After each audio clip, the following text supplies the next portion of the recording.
IBESS, Climate Change and Energy Production Part 9, will examine adaptations to manage the impacts of climate change. Now notice the difference between this movie, Part 9, and Part 8. Movie Part 8 focused on mitigating climate change by reducing causes. Movie Part 9 focuses on adaptations to manage the impacts of climate change. The significant ideas are: there are mitigation attempts to reduce causes of climate change. There are adaptation attempts to manage the impacts of climate change. Here is the outline of all the available movies in the Climate Change and Energy Production Unit. Use this outline to find the movie you need for review. This movie is focused here. Here is the first IB syllabus statement of the movie. Discuss adaptation strategies to deal with the impacts of climate change.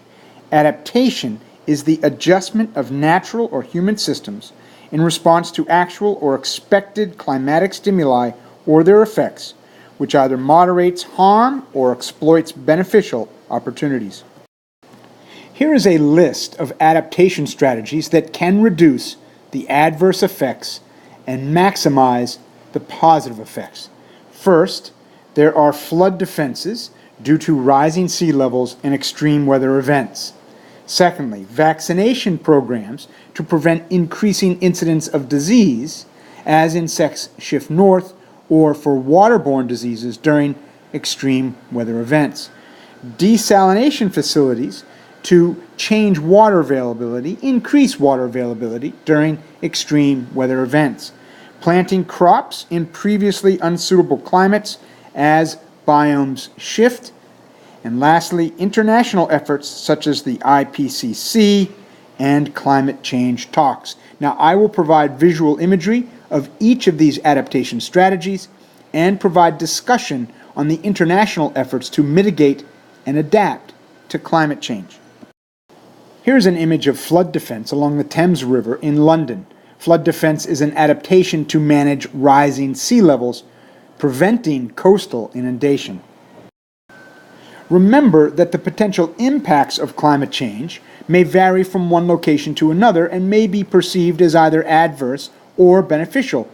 And these impacts may include a rise in sea level and coastal inundation. Here are images of flood defenses in Venice, Italy. Flood defense is an adaptation to manage rising sea levels, preventing coastal inundation. Here are images of above-ground and below-ground shelters as adaptations to extreme weather events. Adaptive capacity varies from place to place and can be dependent on financial and technological resources. More economically developed countries can provide economic and technological support to less economically developed countries. MEDCs are more likely to be able to afford large flood defense projects. Among the adaptation strategies that can reduce the adverse effects and maximize the positive effects of climate change, I've just looked at flood defenses.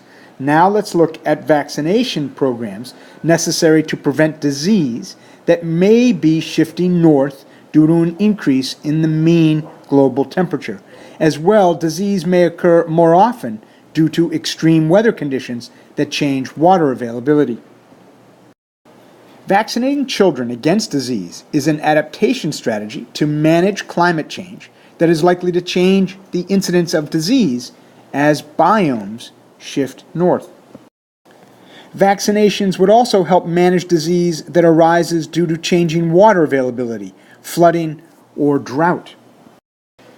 The World Health Organization has climate change adaptation programs, including vaccination and monitoring the spread of disease as the mean global temperature shifts higher. This chart represents one way of mapping out adaptation efforts. On the left-hand side of the continuum are efforts aimed at addressing vulnerability. These efforts are traditional development practices, not specific to climate change per se, but efforts that have many benefits regardless of climate change. On the far right, notice the highly specialized activities that exclusively target climate change impacts. This diagram displays a broad spectrum of activities, including vaccination, reforestation, desalinization of water, and managing coral reefs in response to widespread bleaching.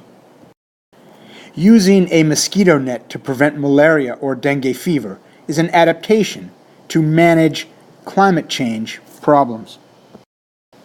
Among the adaptation strategies that can reduce the adverse effects and maximize the positive effects of climate change, I've just looked at flood defenses and vaccination programs. Let's take a look at desalinization facilities and water availability. The desalinization of water, or the capacity to desalinate water, is an adaptation strategy to manage climate change that is likely to become important as extreme weather events change water availability. The desalinization of water, or the capacity to desalinate water, is an adaptation strategy to manage climate change that is likely to become more important as extreme weather events change water availability. Desalinization of water will be important to ensure proper water availability for drinking and the reduction of waterborne diseases, especially during times of extreme weather events, floods, or droughts. The proper treatment of water is an adaptation to climate change. Using a filter or boiling water prevents disease. These are adaptations to manage climate change problems. Among the adaptation strategies that can reduce the adverse effects and maximize the positive effects of climate change, I've looked at flood defenses, vaccination programs, desalinization facilities, and now let's take a look at planting crops in previously unsuitable climates as the biomes shift. The primary crop growing area, as seen in brown in this diagram, is likely to shift north into previously less suitable habitat for growing crops. As the average global temperature increases, biomes, including those that grow our crops, will shift north.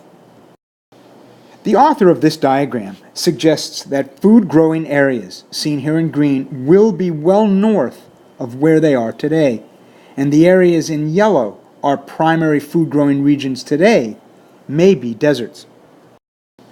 Adaptive capacity varies from place to place. Places of high NPP, as can be seen in the lower portion of this image, are better positioned to adapt to climate change. Desert climates, which you can see in the upper image, will adapt less easily to climate change. Adaptive capacity varies from place to place. Adaptive capacity can be dependent on financial and technological resources. MEDCs, as you can see in the lower image, could provide economic and technological support to LEDCs, seen in the upper image. Among the adaptation strategies that can reduce adverse effects and maximize the positive effects of climate change, I've looked at flood defenses, vaccination programs, desalinization facilities, planting crops in previously unsuitable climates, and now let's take a look at the international efforts that serve to both mitigate and adapt to climate change, including IPCC and climate change talks. Here is the specific IB syllabus statement. There are international efforts and conferences to address mitigation and adaptation strategies for climate change. For example, the Intergovernmental Panel on Climate Change, National Adaptation Programs of Action, the United Nations Framework Convention on Climate Change, and climate talks. Before we look at climate conferences specifically, conferences that address mitigation and adaptation strategies, I want to remind you of the Montreal Protocol of 1987. The aim of the Montreal Protocol was to reduce CFC emissions in order to protect stratospheric ozone. But CFCs are greenhouse gases, so the Montreal Protocol has had an impact on reducing greenhouse gas emissions. Okay, back on track. The IPCC is the intergovernmental body formed in 1988 with the task of providing the world with an objective scientific view of climate change and its political and economic impacts. IPCC reports cover, quote, the scientific, technical, and socioeconomic information relevant to understanding the scientific basis of risk of human-induced climate change, its potential impacts, and options for adaptation and mitigation. The UNFCCC is the United Nations Framework Convention on Climate Change. The UNFCCC was initiated in 1992 at the Rio Earth Summit with 154 signatories. The UNFCCC is the principal international treaty on climate change. The ultimate objective of the UN Framework Convention on Climate Change is to stabilize greenhouse gas concentrations in the atmosphere at a level that would prevent dangerous anthropogenic interference with the climate system. Parties to the UN Framework Convention on Climate Change, UNFCCC, have met annually from 1995 in conferences of the parties, COP, to address progress in dealing with climate change. The United Nations Framework Convention on Climate Change initially set non-binding limits on greenhouse gas emissions for individual countries. The limits on emissions were not binding, and there were no enforcement mechanisms. That said, the framework did call for greenhouse gas data to be collected. But the Kyoto Protocol of 1997, using collected data from the UNFCCC, set binding limits on greenhouse gas emissions, forging a commitment to greenhouse gas reductions. The Kyoto Protocol was a first attempt to commit countries to reducing greenhouse gas emissions.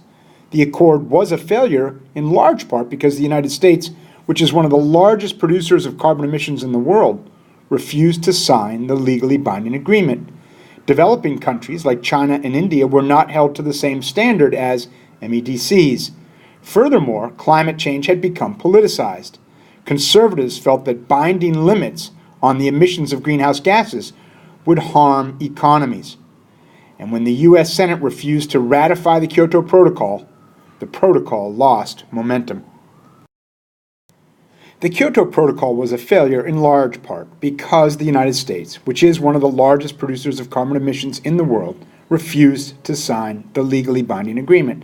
Developing countries like China and India were not held to the same standard as MEDCs, and this was a point of contention for some governments, including the U.S. This cartoon presents a scenario where no action on climate change was taken, as people did a lot of talking, continuing to talk, with no substantial action.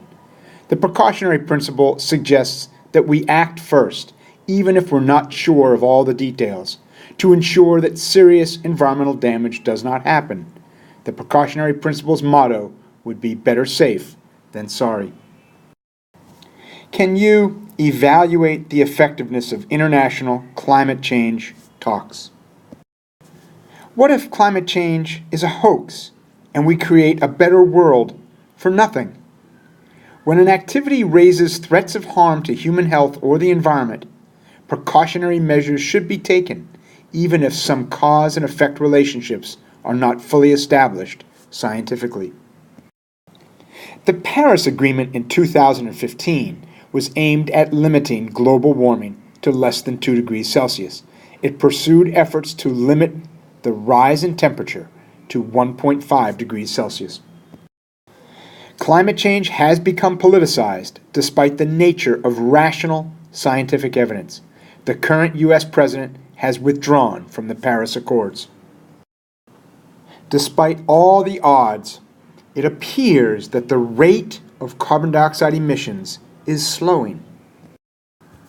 This graph displays change in carbon dioxide emissions since 2011 in various countries. Carbon dioxide emissions may level or drop due to changes that are taking place in China as China moves away from coal. That said, look what's happening in India. And lastly, let me take a look at National Adaptation Programs of Action, NAPAs, are plans submitted to the UNFCCC by less economically developed countries to describe the country's perception of its most urgent and immediate needs to adapt to climate change. NAPAs are meant to provide LEDCs with an opportunity to identify their urgent and immediate needs for adapting to climate change. Funds are available to finance the implementation of projects related to climate change adaptation. With NAPAs, less economically developed countries assess their vulnerability to climate change and extreme weather events. Then they develop a prioritized list of adaptation projects that will help the country cope with the adverse effects of climate change. LEDCs that submit NAPAs to the UNFCCC then become eligible for funding.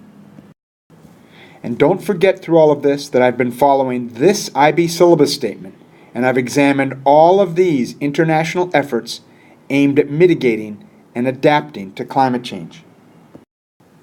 On this slide, I present global solutions to reduce greenhouse gas emissions. Take note, global solutions. We can reduce population growth. We can enter into international agreements, such as the Montreal Protocol on CFCs, such as the UN Framework Convention on Climate Change, 1992 in Rio, the Kyoto Protocol, 1997, the Paris Accords, COP21 in 2015, and in Bonn, COP23, 2017. On this slide, we have national or regional solutions aimed at mitigating or adapting to climate change. We have National Adaptation Programs of Action, NAPAs. We can reduce deforestation. We can protect forest, reforest. We can impose carbon taxes. We can promote or subsidize alternative energy. We can promote natural gas as an alternative to coal. And cap and trade, cap emissions, and trade carbon credits. And lastly, on this slide, we have local solutions to mitigate the release of greenhouse gases. Local, take some notes. We can use energy efficiently through insulation, increasing the efficiency of energy use, carpool, public transport, bicycle, turn off lights, the AC, reduce the thermostat, use hybrid cars. We can use alternative energy sources, wind, solar, tide, or wave. We can eat less meat, reduce deforestation and methane emissions, and we can recycle. Now, none of the strategies on this slide are adaptation strategies. If you need to review adaptation strategies, return to the early part of this movie.